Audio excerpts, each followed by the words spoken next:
Not all bricks are the same. Want to know if your bricks are strong enough for construction?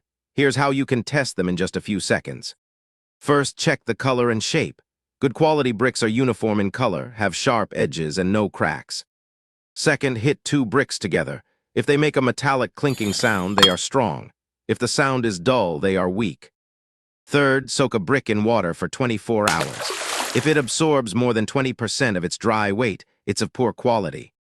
Lastly, drop a brick from 1 meter height. If it breaks into large pieces, it's good. If it shatters completely, it's weak.